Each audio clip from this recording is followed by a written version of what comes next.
Paco, and you're watching Bad Witch Books. Hey guys, today we are going over my October wrap up. October came and went like so quick. It was wild.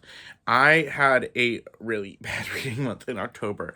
Started out really strong with knocking book after book after book out, and then about 2 weeks of basically not reading anything. So I only read 5 books, which just for me is terrible. I ended up actually taking my Goodreads challenge goal from 120 down to 110 just to mentally I just don't see it in the cards of me getting to 120 this year, but it's nothing terrible. It's just how I was feeling. And so I was like, let me just do it this way so I don't feel like I'm letting anybody down, even though no, I wouldn't be letting anybody down. But it was just for my mental thing. I'm like, so I'm not stressing myself out for no reason. So we're going to get to the 5 books I read this month. First, we're going to go to Stats Paco. Stats Paco here. So in the month of October, like I said, I only read 5 books, sadly. I read about, moving my new tripod. Read about 715 pages. Listened to about 30 hours and 41 minutes. My average rating is 3.6, and I got 6 books this month. 2 of the books I read were diverse reads, 3 audiobooks, 2 physical books. 2 of them were adult, 3 were YA. And then 1 was a 4.5, 1 was a 3, 1 was a 2.5, and 2 were 4 stars. So those were my ratings. Back to regular Paco. Thank you, Stats Paco. That was helpful. And now we're going to get to the actual books I read this month. So the first book I read this month was A Dowry of Blood by F.C. Gibson. So this book follows the Brides of Dracula. It takes place from his first bride Contessa's point of view. She is writing love letters to Dracula, and this is a short. It's about 2 something pages, I think. 270 to 80 pages, and it is love letters from the first bride to Dracula, and it starts off with her saying, "I'm sorry we had to kill you." So it's not even a spoiler because it's the first line of the book. And I really enjoyed this. F.C. Gibson's writing is amazing. I've read, I think, her 3 published works now that I know of, and auto by author.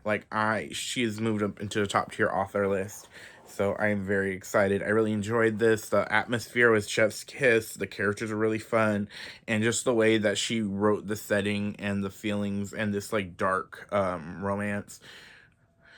Gothic tale was just chef's kiss. I really enjoyed this. This was a fun, easy read. I do think I enjoyed An Education in Malice a little bit more than this, but I still really enjoyed it because it does take place in the same world as An Education in Malice. I thought the writing was beautiful. You could feel the emotions in the writing, so I really enjoyed that. I gave this book about 5 stars or 4, 4 to 5 stars. Really enjoyed this. And the next book I finished was Wisteria.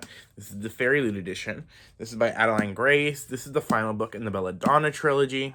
And I enjoyed this, but not as much as I enjoyed book 1 and book 2 of the Belladonna series, mainly because this follows a different character than, and a different couple than Belladonna and Foxglove. This one has a form. Blythe is the main girl of this one, and nothing against Blythe, but I feel like there were some answers to questions we didn't get from Belladonna that were answered in this book, but it did not hit the same because it wasn't from Stigna's point of view, so I didn't enjoy it as much. But I still really enjoyed, though, Blythe and her love interest. I won't spoil that. I like their banter. They had a really great banter in this book, and I did love the aesthetics of this book because this one's more of a winter aesthetic than a gothic aesthetic, and I do love the winter vibes. I did enjoy this. I thought it was a good end to the trilogy, just not what I wanted 100%. So it's not a 5 star. It's a 4 to 3, a low 4. But I still really enjoyed it. I will be continuing reading Adeline Grace's work, and I love the Fairy Loot editions. So this is like I said, a low 4. Next book I read was an audiobook for Death at Morning House by Maureen Johnson, I believe. I read this for my IRL book club, and this book follows a girl who, after accidentally setting a house on fire, decides she wants to get away from town because she feels like everybody is talking about her. And she works at this like house on this island for the summer. And she has to like solve a mystery, basically, is what happens. And I did not enjoy this book that much. It was like almost a 2-star for me. It just was so boring because the mystery was cool, and there was like 2 timelines, which is like a Maureen Johnson staple, I believe.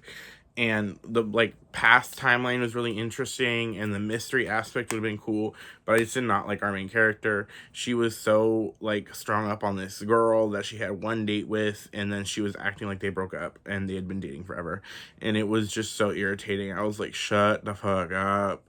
So I ended up giving this like a 2.5. I get it, she's a teen and this is YA. I guess this is just like not the type of YA I enjoy. But I might check out her Truly Devious series. I do have the first book, Truly Devious, and I want to give that a try as a mystery. So I like the mystery aspect and the past timeline aspect. So I'm going to keep trying out this author. The next book I have here I listened to, and that is Sleep Like Death by Kailyn Byron. This is a Snow White retelling where our Snow White character, Eve, I believe is her name. Yeah, Princess Eve. She has the ability to make like weapons out of nature, so she can like make blades out of fire and starlight and stuff like that. And there's this creature called the Knight that grants wishes, but not everything is as you seem with him, where you'll like ask for like you'll ask for children, and you can't stop giving birth to children, basically, is like the like monkey paw of it. And he's terrorizing the kingdom, and Eve is like, I'm gonna take this motherfucker down. And I did not enjoy this as much as I was hoping to. I really enjoyed the this Poison Heart duology, and Cinderella is Dead was okay, and this lined more with Cinderella is Dead. I was hoping I would enjoy it more, so I don't know if Kailyn Byron is like an auto-buy author for me anymore, just because I'm like, it's a hit or miss with me with Kailyn Byron, so we'll see. I'll still read her, but she's not like a top-tier author for me, but it's just not hitting for me. It's not a bad writing as much as I'm just not enjoying it. But I still really did enjoy the fairy tale aspects towards the end. I just thought like the characters were insufferable in this. There was like 2 characters that I just could not stand, and it just the mentality of these characters were so irritating. It's like let's listen to logic. And so yeah, so I'm gonna give this book a 3, and it's like a low. It's not as low 3 as Morning House, but this was still just like it's a solid 3 when I was hoping it was gonna be a 4. The last book I read this month was The Sins on Their Bones by Lauren R. Simonti. Now, this book follows a civil war that had just happened, and on one side you have the former Tsar, and on the other side you have his ex-husband, and the ex-husband, Lexi, I believe. No, is it?